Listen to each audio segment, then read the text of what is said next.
Assalamualaikum, salam Malaysia Madani. Perdana Menteri Datuk Seri Anwar Ibrahim selamat tiba di Shanghai bagi memulakan rangka lawatan kerja beliau ke China. Lawatan ini bagi memenuhi jemputan Perdana Menteri Li Qiang agar Datuk Seri Anwar menghadiri Ekspor Import Antarabangsa China CIIE ke-7 di Shanghai yang merupakan hub kewangan global. Pesawat khas yang membawa Perdana Menteri mendarat di lapangan terbang antarabangsa Hongqiao, Shanghai pada 9.50 malam waktu tempatan. Ketibaan Datuk Seri Anwar disambut Duta Besar Malaysia di Beijing, Datuk Norman Mohamad dan Konsul Jeneral Malaysia di Shanghai, Syed Farizal Amini Syed Mohamad.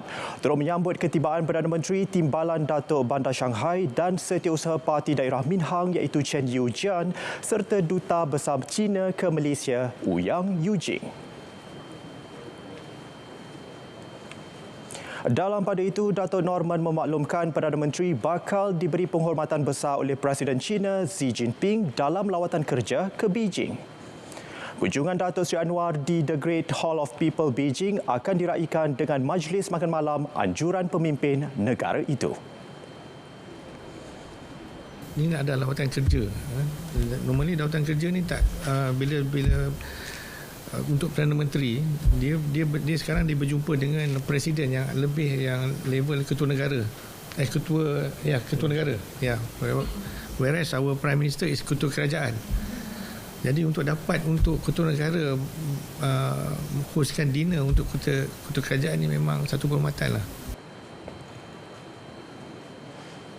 Malaysia mahu Israel disingkirkan menganggotai PBB kerana pelanggaran Undang-Undang Mahkamah Keadilan Antarabangsa ICJ. Kerana itu, Malaysia telah menyertai kumpulan teras bagi penyediaan draft resolusi Pimpinan Agong PBB untuk diluluskan dalam masa terdekat. Draft resolusi ini sedang dalam proses rundingan dan kita juga akan mengkaji setelah berlakunya pelanggaran undang-undang, hukum dan keputusan PBB supaya Israel dikeluarkan, disingkir sebagai anggota PBB.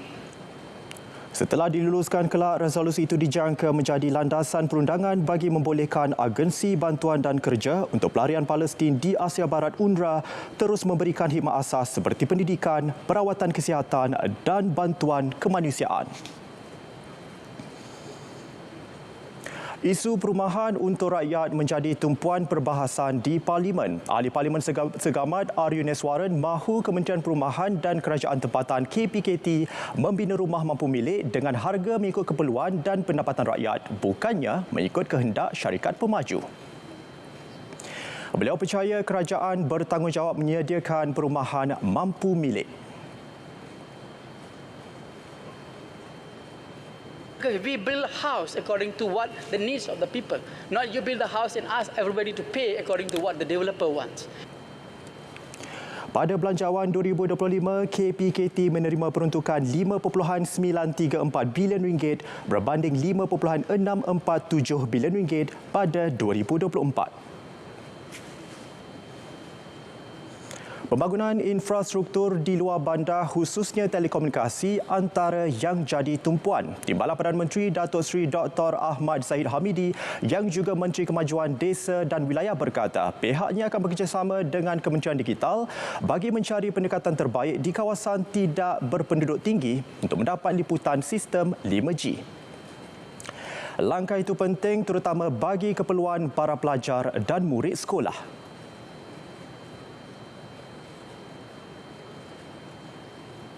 Kerajaan sedang di dalam usaha untuk mewujudkan saluran kedua 5G ini agar kawasan-kawasan di luar bandar dapat diliputi, terutamanya untuk para pelajar sekolah, murid sekolah dan juga para usahawan yang telah memulakan perniagaan secara atas talian yang sangat memerlukan liputan telekomunikasi. Umat Islam yang kini membentuk 25% daripada populasi global mewujudkan pasaran yang berpotensi menjadi kuasa ekonomi ketara. Menteri Komunikasi Fahmi Fadil berkata untuk kekal berdaya saing dalam ekonomi global ketika ini, potensi pendigitalan dan inovasi untuk memacu kesaling hubungan dan keterangkuman ekonomi harus direbut. Usaha sedemikian penting dalam memperkukuh sistem pembayaran digital bagi memenuhi keperluan masyarakat Islam global di samping berpegang kepada prinsip kewangan Islam. Fahmi berkata penerima gunaan teknologi digital pastinya akan menambah daya saing dan produktiviti sesebuah negara dan meningkatkannya dalam rantaian nilai. Beliau berkata demikian pada sesi Majlis ke-40 Jawatan Kuasa Tetap Kerjasama Ekonomi dan Komersial COMSEC di Istanbul. Fahmi memberi kenyataan sebagai wakil kumpulan Asia negara-negara anggota OIC di COMSEC dan menjadi antara 3 wakil yang memberi kenyataan termasuk dari Qatar dan Gambia. Ini kali pertama dalam tempoh 40 tahun Menteri dari Malaysia menghadiri COMSEC dengan yang terakhir hadir ialah Tengku Razali Hamzah pada 1984. Usaha selesaikan masalah pengairan dihadapi pesawah di Melaka, Negeri Sembilan dan Johor. Kementerian Pertanian dan Keterjaminan Makanan KPKM sedia pertimbang penubuhan kawasan pembangunan pertanian bersepadu IADA Selatan. Menterinya Datuk Seri Muhammad Sabu berkata menerusi penubuhan IADA Selatan, pengurusan air dan penanaman padi di ketiga-tiga negeri berkenaan akan lebih terurus. Menurut beliau, kebanyakan pesawah di kawasan terlibat masih bergantung kepada sumber hujan. Ini kerana infrastruktur pengairan belum sempurna selain tiada IADA khusus untuk membantu pesawah kerana berada di luar jelapang. Baik, musim monsun Timur Laut MTL dijangka bermula hari ini dan diramal berterusan hingga Mac tahun depan. Fasa awal MTL hingga hujung tahun ini, hujan lebat dijangka berlaku di Kelantan, Terengganu, Pahang, Johor, Sarawak dan Sabah.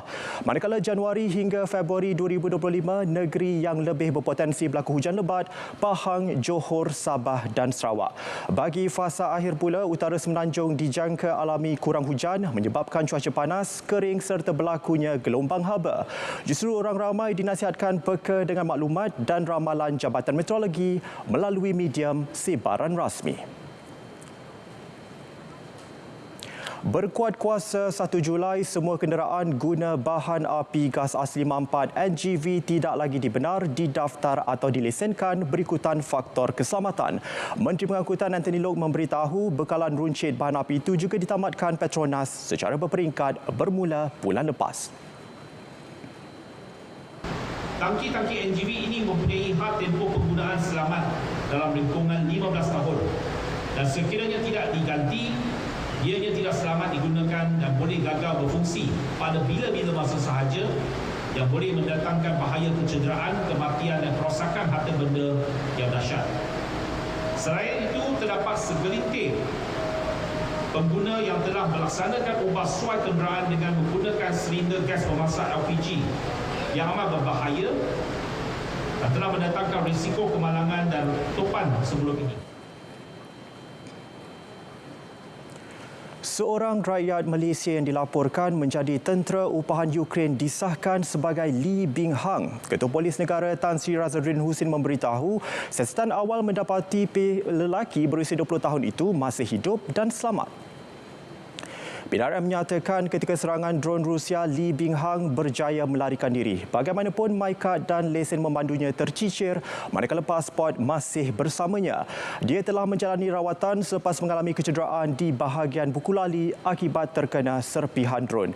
Lee telah menjadi tentera upahan di Ukraine sejak April tahun ini dan satu-satunya yang berasal dari Malaysia. Faktor tekanan keluarga dipercayai menjadi faktor dia sanggup menjauhkan diri sehingga mencari pekerjaan di luar negara. Baik, berita pagi diteruskan dengan edisi Sabah dari Sungai ke Segara Palestin pasti merdeka. Assalamualaikum, salam Malaysia Madani.